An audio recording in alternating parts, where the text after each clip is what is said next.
vamos a analizar de la mejor manera que se pueda la situación que se está atravesando en este minuto a minuto, en el tema de la economía, en el tema de las finanzas y sobre todo en este contexto electoral. Estamos en comunicación con Federico Cyrulnik.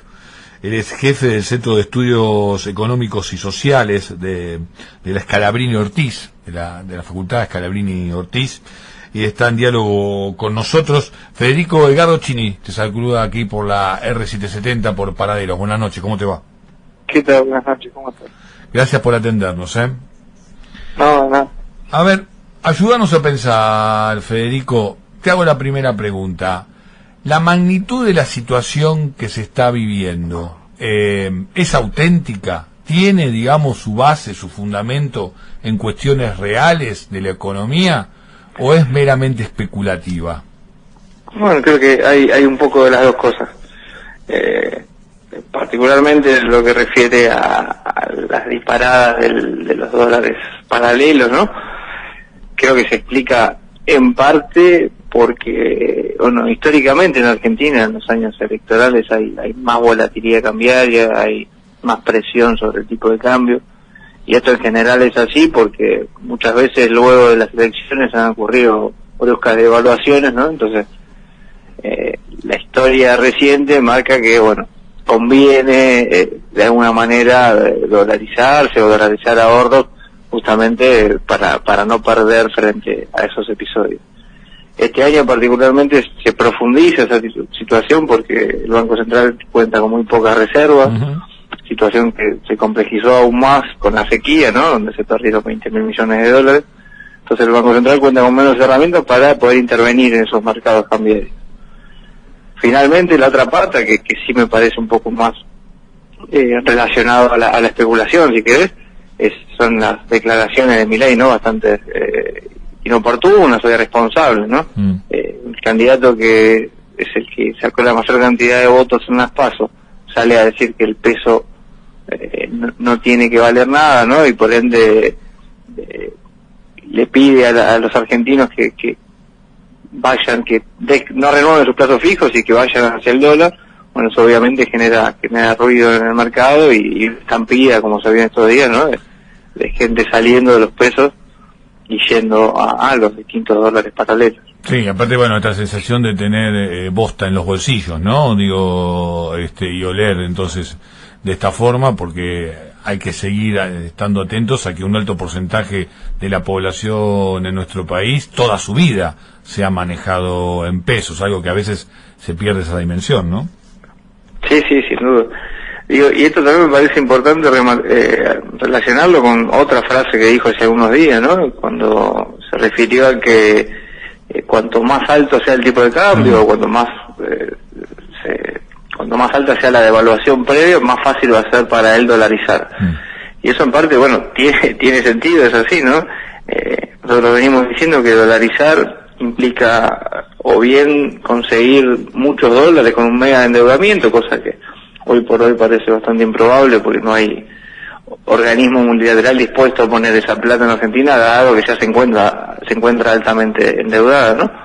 Y si no, la otra forma es con una mega devaluación que genere una hiperinflación y licúe los ingresos. Sí, de hecho, el propio candidato jefe de gobierno por la ciudad de Buenos Aires, de este mismo sector político, habló de una posibilidad muy cierta que durante los primeros meses haya un proceso hiperinflacionario, ¿no? Lo cual después supuestamente generaría las condiciones para avanzar en esta propuesta de plan económico que apuntaría en un corto plazo a la dolarización. Pero digo, hemos atravesado distintas situaciones de plantear cuestiones de la economía más ortodoxa, más heterodoxa. Se habló incluso de esta posibilidad de poner planes anticíclicos en lo que tiene que ver con la inserción en el mercado. Por otro lado, las críticas de algunos sectores más liberales hacen mucho foco en el déficit fiscal, hablan del tema de la emisión, hablan del tema de la deuda.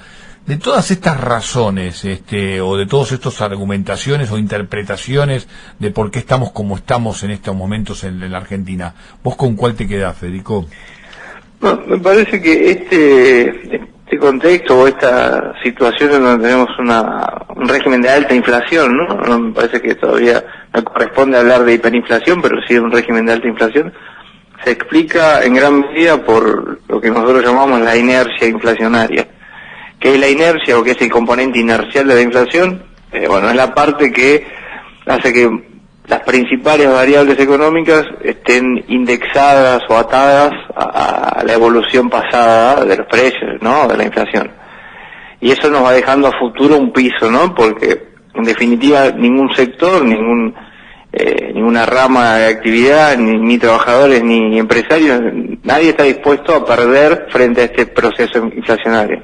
Entonces cada vez que hay inflación nosotros automáticamente ajustamos nuestras variables dentro de nuestras posibilidades, algunos de forma más rápida, otros de forma más lenta como los salarios, por ejemplo, pero más o menos todos ajustamos en línea, en esa línea, ¿no? Entonces eso va marcando un piso a futuro y nos va incrementando periodo a periodo el nivel inflacionario en el que estamos. Digo, los ejemplos más gráficos son, por ejemplo, los alquileres, ¿no? Que a través de una ley se ajustan por inflación, los salarios a través de las paritarias, el tipo de cambio, ¿no? Que de acuerdo al acuerdo, valga la redundancia, con el FMI, se ajustaba en función de la evolución de los precios, ¿no? Esa famosa estrategia de Crowley Peck. Bueno, eso también, ¿no? Son todas variables que se van ajustando y que tienen en el periodo siguiente un impacto en costos y por ende eso se vuelve a trasladar a precios, ¿no?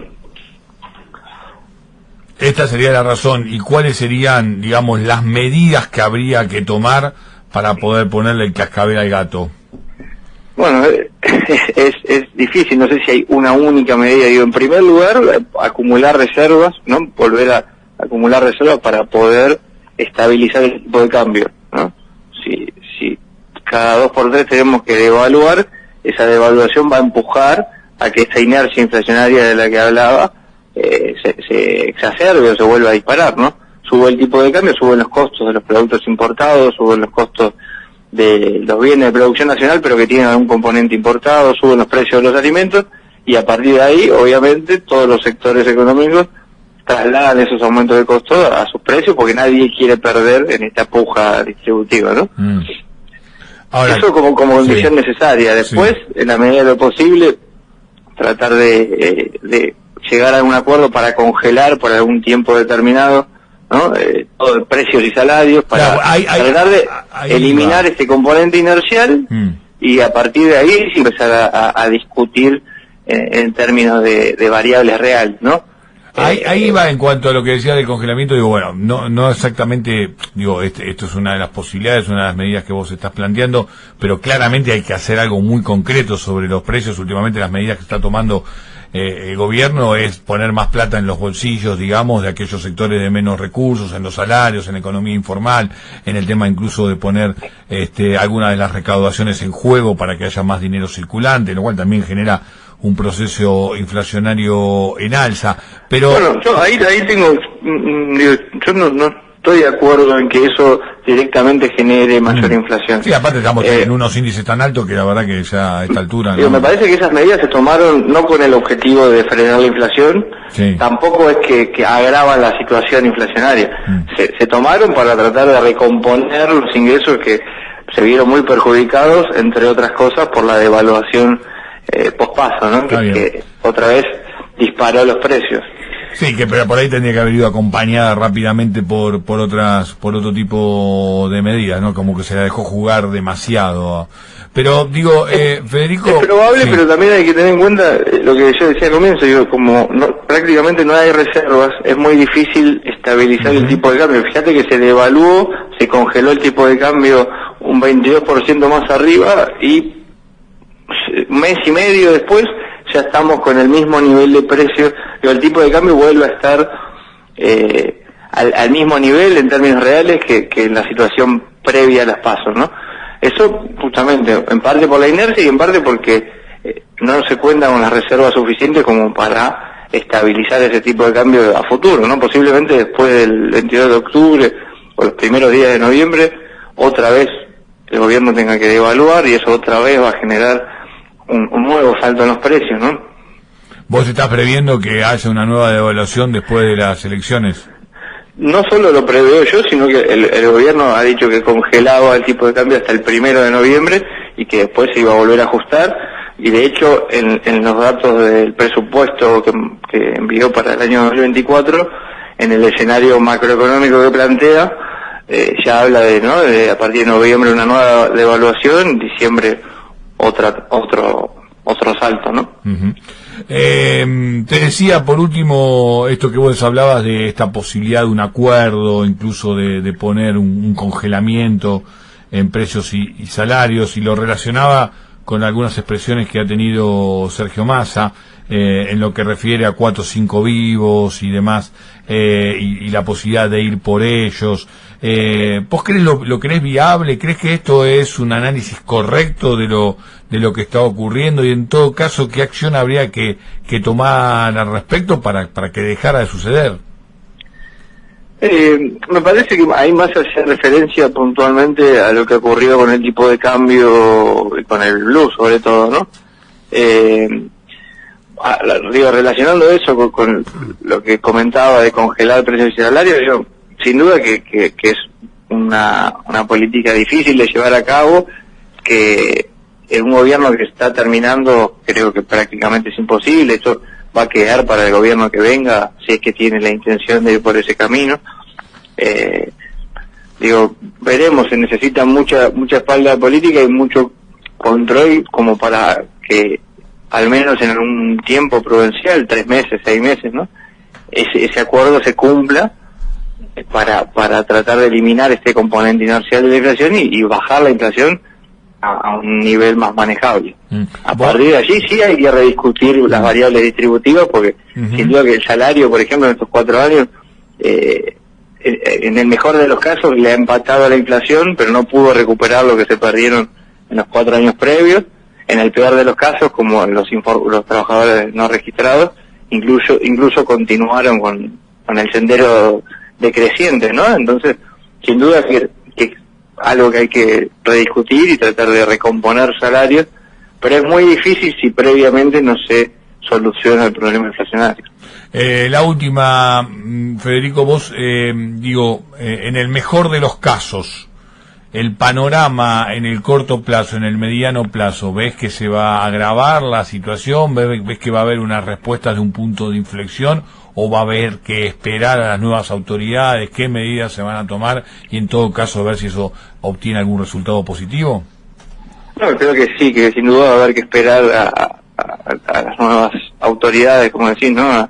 Al nuevo gobierno para que imponga o lleve adelante su plan de gobierno, su plan de estabilización, si es que tiene uno, pero difícilmente, ¿no? Con la volatilidad y las expectativas que hay de acá a las elecciones vaya a haber un cambio importante en términos, de nivel de inflación, en términos de los distintos niveles, los distintos tipos de cambios. Me parece que es algo que se puede empezar a estabilizar recién con el nuevo gobierno.